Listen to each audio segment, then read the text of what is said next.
प्रिय विद्यार्थियों, मैं ललित ज्वेल सामाजिक विज्ञान के कक्षा 9 के पाठ 6 भारत प्राकृतिक वनस्पति एवं वन्य जीव के भाग 2 प्रश्न उत्तर आपको समझाऊंगा।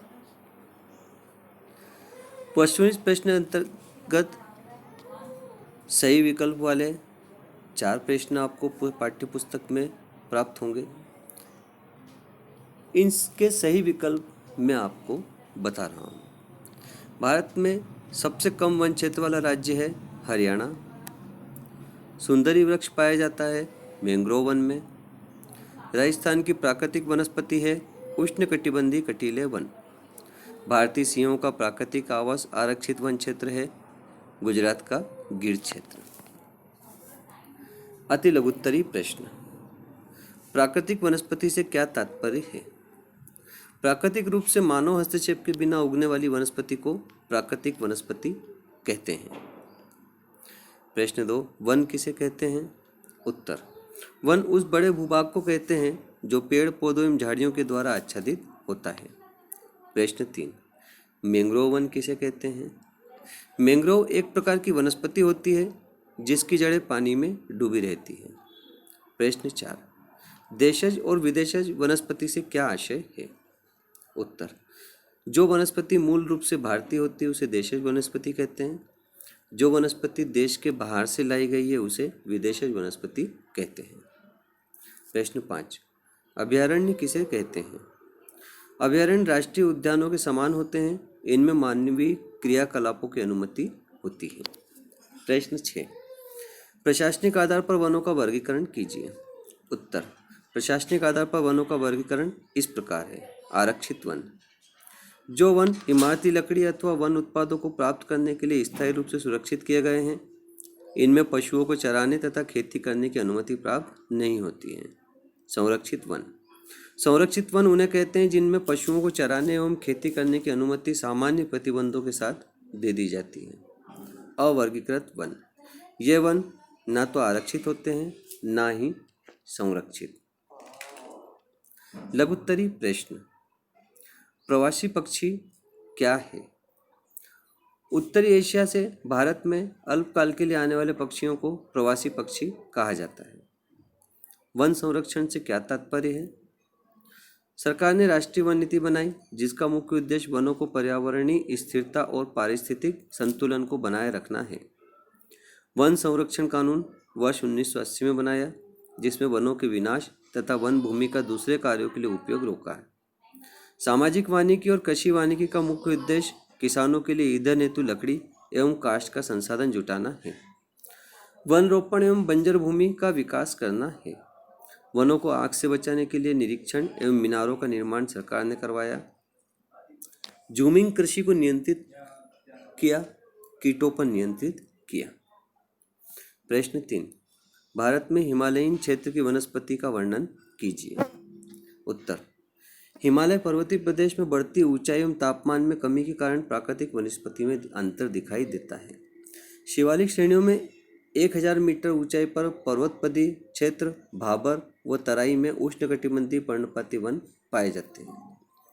1000 से 2000 मीटर ऊंचाई पर आर्द्र शीतोष्ण कटिबंधीय सदाबहार वन पाए जाते हैं।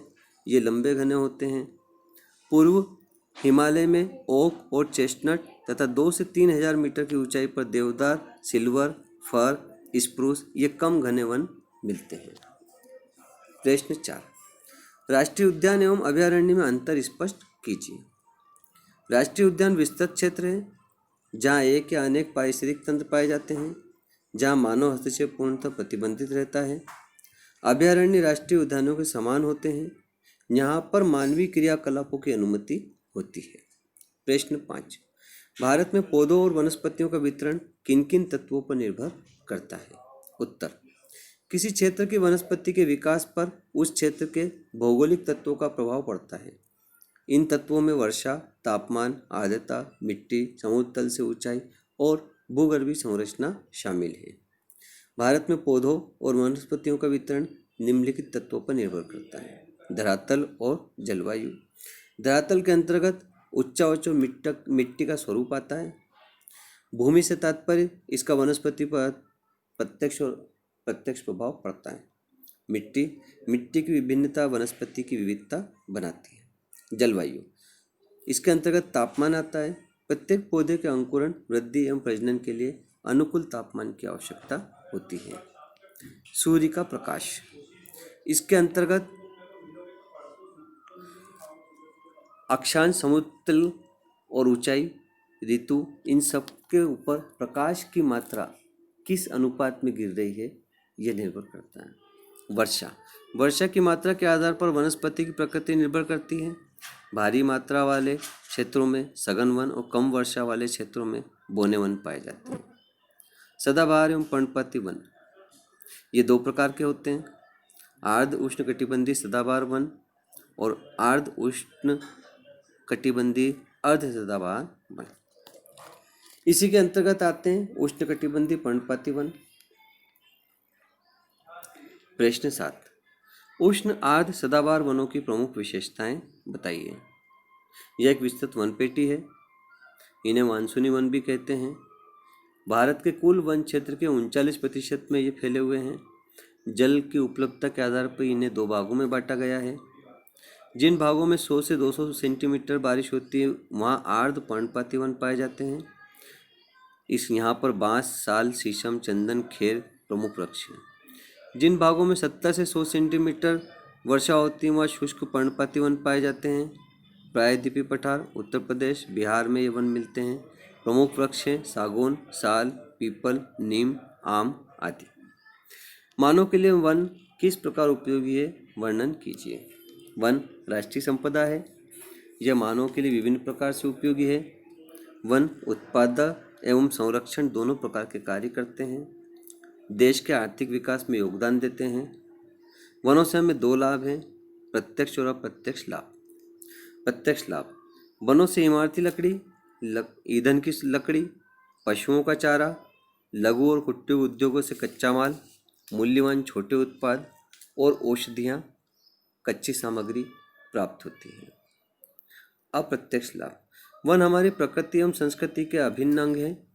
ये मानवीय मूल्यों में वृद्धि करते हैं।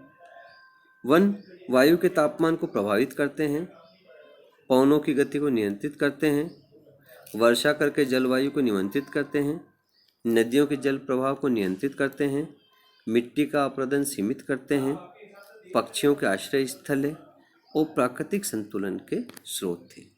प्रिय विद्यार्थियों, दीर्घ उत्तरी प्रश्नों के उत्तर हम कक्षा में पाठ को पुनः समझ के करेंगे। तब तक आप इन प्रश्न उत्तर को अच्छे से याद करें। धन्यवाद।